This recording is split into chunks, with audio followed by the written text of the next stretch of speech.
Hey guys, BJ Kissel with SB Nation and Arrowhead Pride. Just another reminder to subscribe to this channel if you haven't already done that. We talked about in the last video that there would be a couple of prizes to a couple lucky subscribers once we got to our goal of 1,000 subscribers. We're about 80 people short right now, but we've determined that those prizes, we're going to give away 2 Chris Sembauer posterized prints to a couple lucky subscribers just picked out of random for supporting this channel and Arrowhead Pride. So once we get to 1,000, we'll send those out. This video is going to be talking about the Chiefs, what should be the Chiefs' top priority for the rest of the season in signing left tackle Branden Albert to a long-term extension. First, we're going to take a look at a couple of plays from Albert in the Chiefs' last game against the San Diego Chargers. In this first play, you'll see Albert, number 76, over at left tackle, kick out Chargers outside linebacker Shawn Phillips, which allows Jamaal Charles just enough time and space to cut up through the hole for a nice 15-yard gain.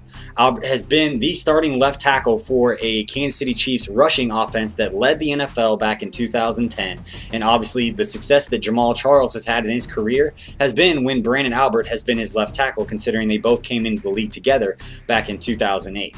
So on this next play in pass protection, it almost looks like off the snap that Albert gets beat by Shawn Phillips to the edge. But Albert does a great job of moving his feet, recovering in time, and once he gets his hands on Shawn Phillips, it's over.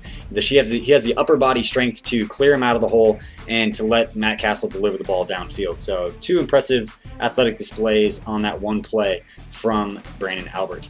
And now that we've watched a couple of plays from Albert, let's learn a little bit more about him. He was the second Chiefs first-round pick back in 2008, number 15 overall at the University of Virginia. The Chiefs had taken Glenn Dorsey higher in the first round with the number 5 overall pick.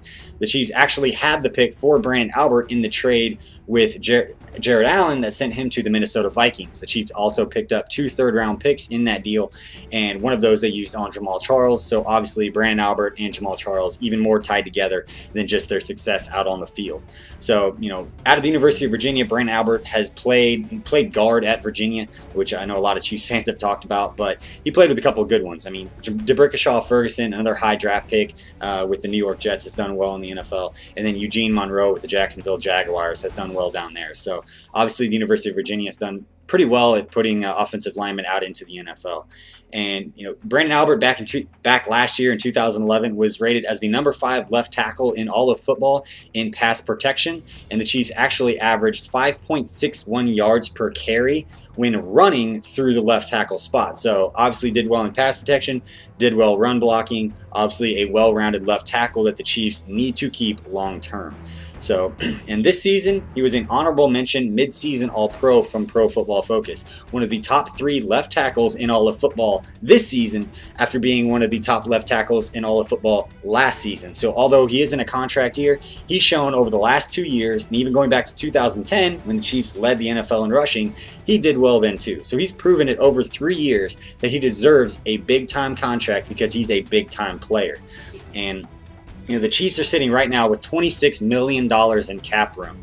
So the Chiefs have the franchise tag available in the offseason, which I would fully expect them to use on Branden Albert should they not reach a long-term deal with him. But they've got $26 million in cap room this season, so they could reach a long-term deal with Branden Albert, sink a lot of that money into a roster bonus, not a signing bonus, which gives the Chiefs cap flexibility for the next 5-6 years to try to build a team around, try to bring in some free agents, make the right moves, which will obviously put them in position to be successful. So Branden Albert is a big part of that and should be the #1 priority for the team right now.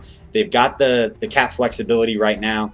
Branden Albert to get the upfront money that most players are looking for. NFL players, it's not like baseball or basketball where they get numerous shots at that big contract.